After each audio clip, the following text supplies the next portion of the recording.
So your house is under contract. Congratulations. What are the next steps?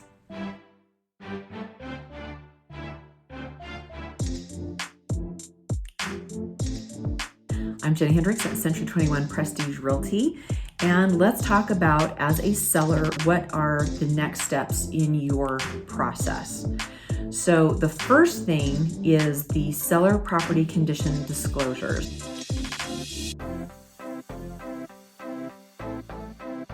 This is typically the first deadline on that purchase contract. What do you need to disclose?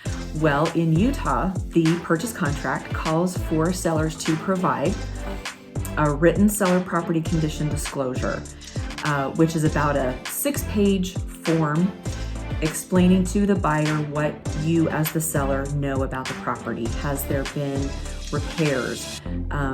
Is there additions? Is there issues? Is there a roof leak? And so forth. Really important to be upfront on this document. We want to be as transparent as we can with the buyer because this document will become part of the contract.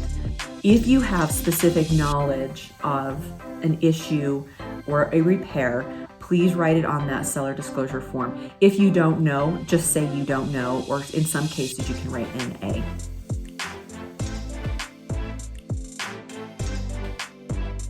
We'll also need to send over, if the property was built prior to 1978, a lead-based paint disclosure and acknowledgement for the property. This will just communicate to the buyer if you have any knowledge of lead-based paint, or if you don't know or don't have any records of lead-based paint.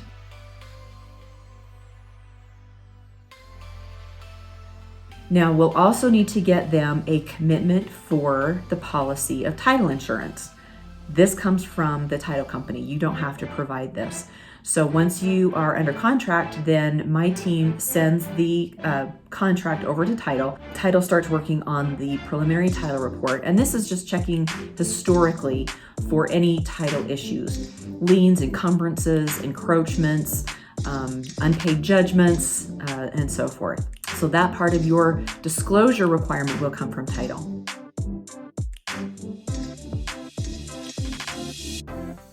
We also need to send over a copy of the Homeowners Association information. So minutes, budget, financial statement for the Homeowners Association. Now, historically, this was sometimes a little time consuming and more difficult to get. There's been legislation passed that make it a lot easier. So in most cases, we should be able to access this online, but that is something that we need to get to the buyer by that seller disclosure deadline.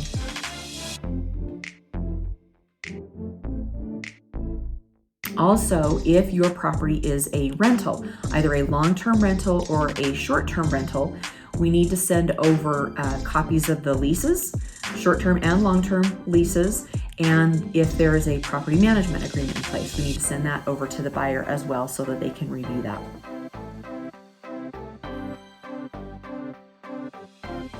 If there is any water rights associated with the property, we need to get that information to the buyer as well.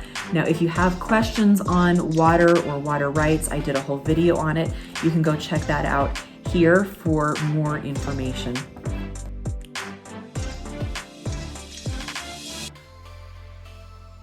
If there are any written claims or notices known to you as the seller relating to environmental issues, code violations, zoning violations, those need to be communicated to the seller as well. And then if there's anything else that the buyer has specifically asked for, maybe they want a copy of a permit if there's been an addition done or something like that, but that will be in the contract, so we'll know about it. Okay, so all of this information needs to be delivered to the buyer no later than the seller disclosure deadline.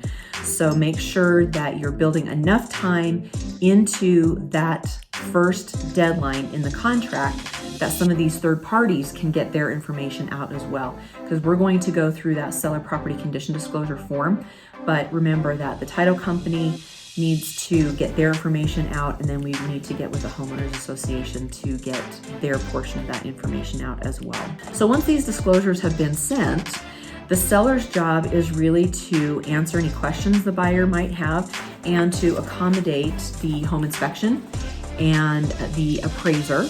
And then depending on what type of loan the buyer is getting, it's possible that there might be a pest inspection as well.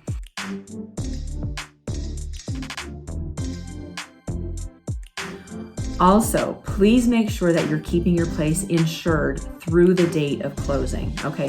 The contract calls for the seller to bear the risk of any issues until it records in the buyer's name. So you want to make sure that you keep your homeowner's insurance in place until it records in the buyer's name.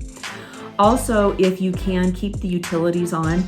In the wintertime, of course, we don't want to have to worry about pipes freezing, and it will make it a lot easier to accommodate the inspector as well as the appraiser.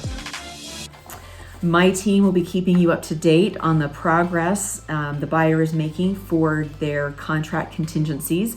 And if there is a need for further negotiation, we'll reach out immediately. Also, make sure you're packing a little at a time and you know when the buyer is going to take possession.